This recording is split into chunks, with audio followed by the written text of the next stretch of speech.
Hello दोस्तों, आपका स्वागत है अपने यूट्यूब चैनल पर। आज हम 31 दिसंबर 2021 पेपर 1 के फुल 30 क्वेश्चन ईवीएस के करेंगे। तो आपका पहला क्वेश्चन आया था, होल मूंग और chana seeds are dipped overnight in water and left for a day. The part of the sprout which develops first is. साबुत मूंग और चना के बीजों को रात भर पानी में डुबोकर 1-2 दिन के लिए छोड़ दिया जाता है। अंकुर का वह भाग जो सबसे पहले विकसित होता है। तो आपका फर्स्ट का ऑप्शन तीसरा सही हो जाएगा, जड़, रूट। आपका सेकंड क्वेश्चन आया था, test for the presence of starch with dilute iodine solution gives which of the following colour. तनु आयोडीन विलयन के साथ स्टार्च की उपस्थिति के लिए परीक्षण निम्नलिखित में से कौन सा रंग देता है। तो आपका सेकंड का ऑप्शन पहला सही हो जाएगा, नीला, काला, ब्लू, ब्लैक। दोस्तों, अगर आपको ये वीडियोस अच्छे लगते हैं तो चैनल को सब्सक्राइब ज़रूर कीजिएगा, वीडियो को लाइक भी कर दीजिएगा। और अगर आप ऐसी वीडियोस देखना चाहते हैं तो आप इस यूट्यूब चैनल को विज़िट करें। इस यूट्यूब चैनल पर 2021-22 में हुए सी-टेट पेपर 1 और पेपर 2 के मैक्सिमम शिफ्टों के सॉल्यूशंस ऑलरेडी प्रोवाइड कर दिए गए हैं। आप इस यूट्यूब चैनल को विज़िट करें और सभी शिफ्टों के सॉल्यूशंस देख लीजिए। आपका थर्ड क्वेश्चन आया था, beriberi disease oblique disorder is caused by deficiency which of the following vitamins. Beriberi रोग विकार निम्नलिखित में से किस विटामिन की कमी से होता है। तो आपका थर्ड का ऑप्शन तीसरा सही हो जाएगा, विटामिन B1 की कमी से। आपका फोर्थ क्वेश्चन आया था, jute fibre is obtained from which part of the jute plant. पटसन के पौधे के किस भाग से पटसन रेशा प्राप्त होता है। तो आपका फोर्थ का ऑप्शन फोर्थ करेक्ट हो जाएगा, तना, स्टेम। आपका फिफ्थ क्वेश्चन आया था, which of the following is not a root. निम्नलिखित में से कौन जड़ नहीं है। तो आपका फिफ्थ का ऑप्शन फोर्थ करेक्ट हो जाएगा, आलू, पोटैटो। का सिक्स्थ क्वेश्चन आया था, which of the following is parasitic plants. निम्नलिखित में से कौन एक परजीवी पौधा है। तो आपका सिक्स का ऑप्शन दूसरा सही हो जाएगा, कसकुटा, कैस्कुटा। आपका सेवेंथ क्वेश्चन आया था, in which of the following plants seeds are dispersed by animals. निम्नलिखित में से किस पौधे में जंतुओं द्वारा बीज बिखरे होते हैं। तो आपका सेवेंथ का ऑप्शन फोर्थ करेक्ट हो जाएगा, आम, मैंगो। आपका एट्थ क्वेश्चन आया था, निम्नलिखित में से किसे बीजपत्री कहा जाता है। तो आपका एट्थ का ऑप्शन करेक्ट हो जाएगा, वह है तीसरा, बीज पत्ते, सीड लीव्स। आपका नाइन्थ क्वेश्चन आया था, निम्नलिखित में से कौन सा पौधा जड़ नोड्यूल नहीं बनाता है जिसमें नाइट्रोजन फिक्सिंग बैक्टीरिया होते हैं। तो आपका नाइन्थ का ऑप्शन तीसरा सही हो जाएगा, तुलसी। आपका टेंथ क्वेश्चन आया था, the arrangement of veins and the veinlet in the leaf is termed as. पत्ती में सिराओं और सिराओं की व्यवस्था कहलाती है। तो आपका टेंथ का ऑप्शन दूसरा सही हो जाएगा, वेनेशन, सिरा रचना। आपका 11th क्वेश्चन आया था, which of the following is not a fossil fuel. निम्नलिखित में से कौन सा जीवाश्म ईंधन नहीं है। तो आपका 11th का ऑप्शन दूसरा सही हो जाएगा, लकड़ी, वुड। आपका 12th क्वेश्चन आया था, which of the following is conventional source of energy. निम्नलिखित में से कौन ऊर्जा का पारंपरिक स्रोत है। तो आपका 12th का ऑप्शन फोर्थ करेक्ट हो जाएगा, जीवाश्म ईंधन, फॉसिल फ्यूल्स। आपका 13th क्वेश्चन आया था, loss of water in the form of vapour from the aerial parts of the plants is called. पौधे के हवाई पौधे के हवाई भागों से वाष्प के रूप में जल की हानि कहलाती है। तो आपका 13th का ऑप्शन फोर करेक्ट हो जाएगा, वाष्पोत्सर्जन, ट्रांसपीरेशन। आपका 15th क्वेश्चन आया था, the planet which is smaller than earth in our solar system is. हमारे सौरमंडल में पृथ्वी से छोटा ग्रह है। तो आपका 15th का ऑप्शन तीसरा सही हो जाएगा, बुध, मरकरी। आपका 17th क्वेश्चन आया था, which of the following favours the integrated nature of EVS eight primary level. निम्नलिखित में से कौन प्राथमिक स्तर पर ईवीएस की एकीकृत प्रकृति का पक्षधर है। तो आपका 17th का ऑप्शन करेक्ट हो जाएगा, वह है दूसरा, ए, बी और सी। विज्ञान, सामाजिक विज्ञान और पर्यावरण शिक्षा की अवधारणाएं और मुद्दे एकीकृत हैं। बच्चा अपने पर्यावरण को समग्र रूप से देखता है, यह विषय आधारित है। आपका 18th क्वेश्चन आया था, which of the following is true in relation to EVS learning. EVS learning के संबंध में निम्नलिखित में से कौन सा कथन सत्य है? तो आपका 18th का ऑप्शन पहला सही हो जाएगा, ए, बी, सी और डी। अनुभव के माध्यम से सीखना, मूर्त से अमूर्त, ज्ञात से अज्ञात, ईवीएस की प्रासंगिक प्रकृति। आपका 19th क्वेश्चन आया था, which of the following is the theme of EVS syllabus. निम्नलिखित में से कौन ईवीएस पाठ्यक्रम का विषय है? तो आपका 19th का दूसरा ऑप्शन सही हो जाएगा, चीज़ें जो हम बनाते और करते हैं, things we make and do. आपका 20th क्वेश्चन आया था, Sunita in space of EVS text book of NCERT is based on. NCERT की ईवीएस पाठ्यपुस्तक की सुनीता इन स्पेस किस पर आधारित है? तो आपका 20th का ऑप्शन तीसरा सही हो जाएगा, वास्तविक लोग और उनके अनुभव, real people and their experiences. आपका 21 क्वेश्चन आया था, which of the following can be appropriate suggested resources for addressing the issues of spoilage and wastage of food. भोजन की बर्बादी और बर्बादी के मुद्दों को संबोधित करने के लिए निम्नलिखित में से कौन सा उपयुक्त सुझाया गया संसाधन हो सकता है? तो आपका 21st का ऑप्शन पहला सही हो जाएगा, खाद्य संरक्षण से जुड़े व्यक्ति के साथ पारिवारिक अनुभव और बातचीत साझा करना। आपका 22nd क्वेश्चन आया था, in EVS a teacher can induct cleanliness drive in school under. EVS में एक शिक्षक स्कूल में स्वच्छता अभियान के तहत शामिल कर सकता है। तो आपका 22nd का ऑप्शन फर्स्ट करेक्ट हो जाएगा, परियोजना कार्य, प्रोजेक्ट वर्क। आपका 23rd क्वेश्चन आया था, ईवीएस कक्षा 5वीं के एनसीईआरटी के अध्याय 15 में blow hot blow cold doctor Zakir Hussain की एक दिलचस्प कहानी का इस्तेमाल किया गया था। इस कहानी का मुख्य उद्देश्य विकसित करना है। तो आपका 23rd का ऑप्शन तीसरा सही हो जाएगा, प्राथमिक स्तर पर सांस लेने की प्रक्रिया की समझ। आपका 24th क्वेश्चन आया था, the most appropriate objective of conducting formative assessment in the learning of EVS is to. EVS सीखने में रचनात्मक मूल्यांकन करने का सबसे उपयुक्त उद्देश्य है। तो आपका 24th का ऑप्शन पहला सही हो जाएगा, छात्रों की मात्रात्मक और गुणात्मक प्रगति को संबोधित करना। आपका 25th क्वेश्चन आया था, a teacher of EVS always keeps a small diary and pen with him and observes day to day significant and interesting behavior of his students. Teacher is using। EVS का एक शिक्षक हमेशा अपने साथ एक छोटी डायरी और कलम रखता है और अपने छात्रों के दिन प्रतिदिन के महत्वपूर्ण और दिलचस्प व्यवहार का निरीक्षण करता है। शिक्षक उपयोग कर रहा है। तो आपका 25th का ऑप्शन पहला सही हो जाएगा, उपाख्यानात्मक उपकरण। आपका 26th क्वेश्चन आया था, which of the following can be indicator for assessment in EVS. EVS में मूल्यांकन के लिए निम्नलिखित में से कौन सा संकेतक हो सकता है? तो आपका 26 का ऑप्शन पहला सही हो जाएगा, A, B only, observation, cooperation, अवलोकन, सहयोग।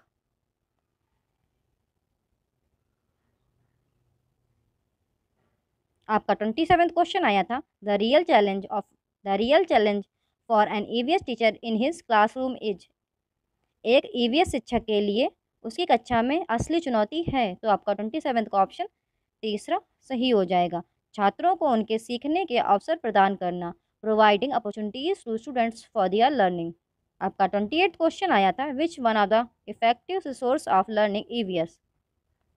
ईवीएस सीखने के लिए प्रभावी संसाधन कौन सा है? तो आपका 28th का ऑप्शन पहला सही हो जाएगा, कविताएं और कहानियाँ, पोएम्स एंड स्टोरीज। आपका 29th क्वेश्चन आया था, which one can be an important resource other than EVS text book. EVS पाठ्यपुस्तकों के अलावा कौन सा एक महत्वपूर्ण संसाधन हो सकता है? तो आपका 29 का ऑप्शन पहला सही हो जाएगा, समुदाय के सदस्य, मेंबर्स ऑफ द कम्युनिटी। आपका 30th क्वेश्चन आया था, which of the following assessment will be enjoyed by the students in an EVS class. EVS कक्षा में छात्रों द्वारा निम्नलिखित में से किस आकलन का आनंद लिया जाएगा? तो आपका 30th का ऑप्शन पहला सही हो जाएगा, पोर्टफोलियो के माध्यम से मूल्यांकन, असेसमेंट थ्रू पोर्टफोलियो। अगर आपको ये वीडियो अच्छी लगती है तो अपने दोस्तों के साथ शेयर करें, यूट्यूब चैनल को सब्सक्राइब करें, वीडियो को लाइक करें। आज हम 31 दिसंबर को हुए CTET 2021 पेपर 1 के फुल 30 क्वेश्चन CDP के कंप्लीट करेंगे। दोस्तों अगर आपको ये वीडियोस अच्छे लगें तो चैनल को सब्सक्राइब ज़रूर कीजिएगा और वीडियो को लाइक भी कर दीजिएगा। तो दोस्तों आपका फर्स्ट क्वेश्चन आया था, which one of the following statements is correct with respect to the development of children. बच्चों के विकास के संबंध में निम्नलिखित में से कौन सा कथन सही है? तो आपका फर्स्ट का ऑप्शन तीसरा सही हो जाएगा। बच्चों का विकास उनके सामाजिक संदर्भ से प्रभावित होता है। Development of children is influenced by their social context. आपका सेकंड क्वेश्चन आया था, which of the following is an example of fine motor skill for grade third students. निम्नलिखित में से कौन कक्षा थर्ड के छात्रों के लिए सूक्ष्म मोटर कौशल का एक उदाहरण है? तो आपका सेकंड का ऑप्शन दूसरा करेक्ट हो जाएगा, मोतियों को धागे में बांधना। दोस्तों अगर आपको ये वीडियोस अच्छे लगते हैं तो चैनल को सब्सक्राइब ज़रूर कीजिएगा, वीडियो को लाइक भी कर दीजिएगा। और अगर आप ऐसी वीडियोस देखना चाहते हैं तो आप इस यूट्यूब चैनल को विज़िट करें। इस यूट्यूब चैनल पर 2021-22 में हुए सी-टेट पेपर 1 और पेपर 2 के मैक्सिमम शिफ्टों के सॉल्यूशंस ऑलरेडी प्रोवाइड कर दिए गए हैं। आप इस यूट्यूब चैनल को विज़िट करें और सभी शिफ्टों के सॉल्यूशंस देख लीजिए। आपका थर्ड क्वेश्चन आया था, which of the following traits are determined slowly by heredity. निम्नलिखित में से कौन सा लक्षण केवल आनुवंशिकता द्वारा निर्धारित किया जाता है? तो आपका थर्ड का ऑप्शन पहला करेक्ट हो जाएगा, आँखों का रंग। आपका फोर्थ क्वेश्चन आया था, schools teach new behaviours and rules to children and expect them to act accordingly. The school is acting as an agency of dash socialization. School बच्चों को नए व्यवहार और नियम सिखाते हैं और उनसे उसके अनुसार कार्य करने की अपेक्षा करते हैं। स्कूल डैश सामाजिकरण की एक एजेंसी के रूप में कार्य कर रहा है। तो आपका फोर्थ का ऑप्शन तीसरा सही हो जाएगा, माध्यमिक या द्वितीयक, क्योंकि परिवार बच्चे का प्राथमिक संस्था होती है या फर्स्ट एजेंसी होती है या प्राथमिक एजेंसी होती है। आपका फिफ्थ क्वेश्चन आया था, according to Lawrence Kohlberg at which level of moral development does the child display good boy good girl orientation. Lawrence Kohlberg के अनुसार नैतिक विकास के किस स्तर पर बच्चा अच्छा लड़का अच्छी लड़की अभिविन्यास प्रदर्शित करता है? तो आपका फिफ्थ का ऑप्शन दूसरा सही हो जाएगा, पारंपरिक स्तर, कन्वेंशनल लेवल। आपका सिक्स्थ क्वेश्चन आया था, सीता's ability to modify her actions of riding a scooter based on her experiences of riding a bicycle would be an example of। Cycle की सवारी के अपने अनुभवों के आधार पर सीता की स्कूटर की सवारी करने के अपने कार्य को संशोधित करने की क्षमता एक उदाहरण होगी। तो आपका सिक्स्थ का ऑप्शन तीसरा सही हो जाएगा, समायोजन, अकोमोडेशन। आपका सेवेंथ क्वेश्चन आया था, in dash stage children start using semiotic functions rapidly develop language skills। Dash चरण में बच्चे लाक्षणिक कार्यों का उपयोग करना शुरू कर देते हैं, तेजी से भाषा कौशल विकसित करते हैं। तो आपका सेवेंथ का ऑप्शन तीसरा सही हो जाएगा, प्री ऑपरेशनल। आपका एट्थ क्वेश्चन आया था, in dash a teacher and 2-4 students form a collaboration group and take turns leading dialogues on the content of a text passage. Dash में एक शिक्षक और 2-4 छात्र एक सहयोग समूह बनाते हैं और टेक्स्ट पैसेज की सामग्री पर प्रमुख संवाद करते हैं। तो आपका एट्थ का ऑप्शन पहला सही हो जाएगा, पारस्परिक शिक्षण, रेसिप्रोकल टीचिंग। आपका नाइन्थ क्वेश्चन आया था, which of the following technique has been proposed by Lev Vygotsky for learning primary school children. Lev Vygotsky ने प्राथमिक विद्यालय के बच्चों को पढ़ाने के लिए निम्नलिखित में से कौन सी तकनीक प्रस्तावित की है? तो आपका नाइन्थ का ऑप्शन पहला सही हो जाएगा, अनुदेशात्मक मचान, इंस्ट्रक्शनल स्कैफोल्डिंग। आपका 10th क्वेश्चन आया था, in the context of progressive education which of the following statements is correct. प्रगतिशील शिक्षा के संदर्भ में निम्नलिखित में से कौन सा कथन सही है? तो आपका 10th का ऑप्शन तीसरा करेक्ट हो जाएगा, विद्यार्थी को समस्या समाधानकर्ता बनने के लिए प्रोत्साहित किया जाना चाहिए। Students should be encouraged to become a problem solvers. दोस्तों अगर आपको ये वीडियोस अच्छे लगते हैं तो चैनल को सब्सक्राइब जरूर कीजिएगा। आपका 11th क्वेश्चन आया था, according to Howard Gardner the ability to detect and respond appropriately to the moods, temperaments and intentions of others is known as। Howard Gardner के अनुसार दूसरों के मूड, स्वभाव और इरादों का उचित रूप से पता लगाने और प्रतिक्रिया करने की क्षमता को कहा जाता है। तो आपका 11th का ऑप्शन तीसरा करेक्ट हो जाएगा, इंटरपर्सनल इंटेलिजेंस। आपका 12th क्वेश्चन आया था, which of the following is reflected in the statements of a father to his son? Don't cry, like a girl, you are a boy. निम्नलिखित में से कौन सा एक पिता के अपने बेटे के बयान में परिलक्षित होता है? लड़की की तरह मत रो, तुम एक लड़के हो। तो आपका 12th का ऑप्शन दूसरा सही हो जाएगा, लिंग स्टीरियोटाइप, जेंडर स्टीरियोटाइप। ये जेंडर बायस को शो करता है कि सिर्फ लड़कियां ही रोती हैं और लड़के नहीं रोते हैं। आपका 13th क्वेश्चन आया था, which of the following statements about continuous and comprehensive evaluation is not correct? सतत और व्यापक मूल्यांकन के बारे में निम्नलिखित में से कौन सा कथन सही नहीं है? तो आपका 13th का ऑप्शन पहला सही हो जाएगा।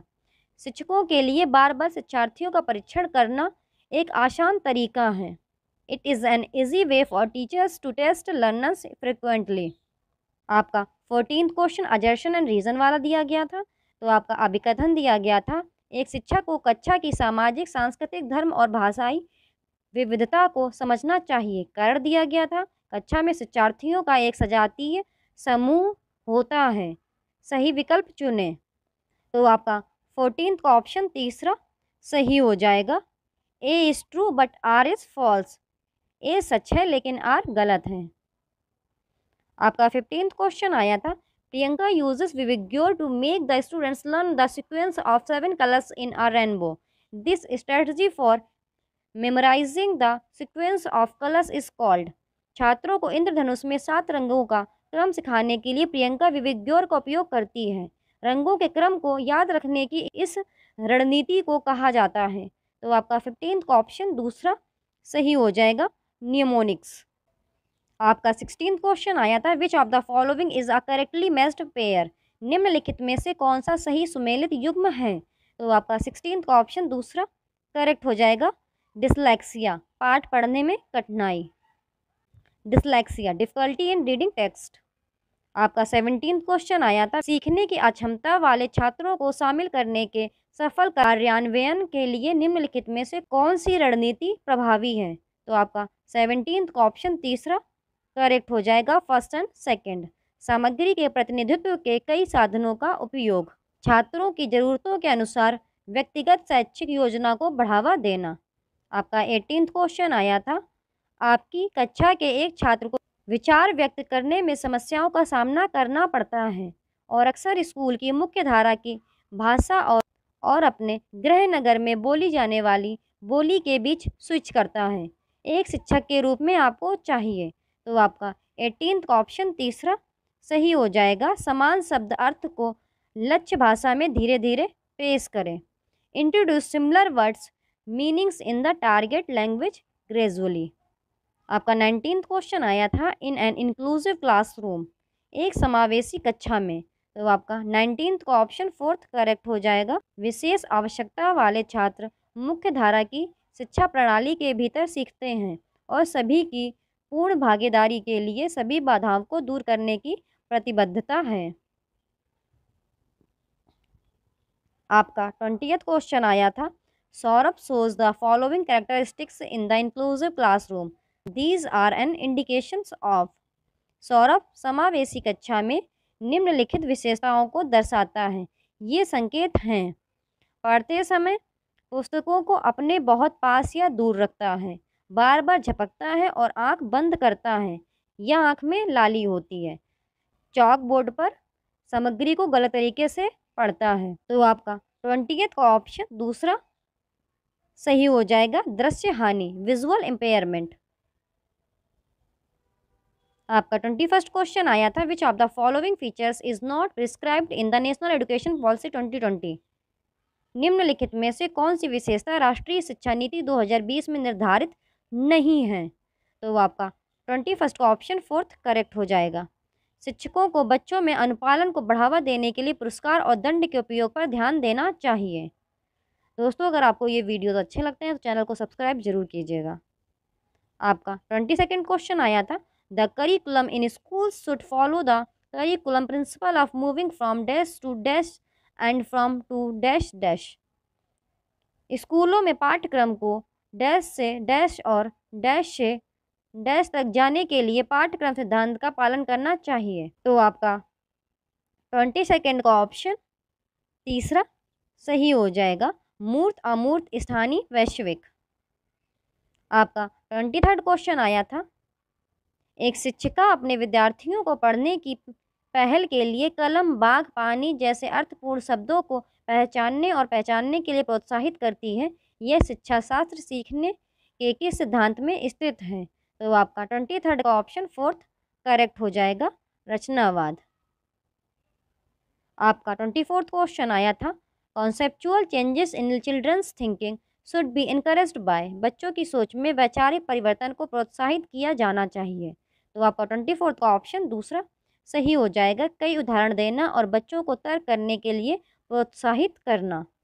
आपका 25th क्वेश्चन आया था, आपकी कक्षा का एक विद्यार्थी प्रतिस्पर्धा माहौल को लेकर चिंतित महसूस करता है, एक शिक्षक के रूप में आप महसूस करते हैं। तो आपका 25th का ऑप्शन पहला सही हो जाएगा, ए गलत है लेकिन बी सही है।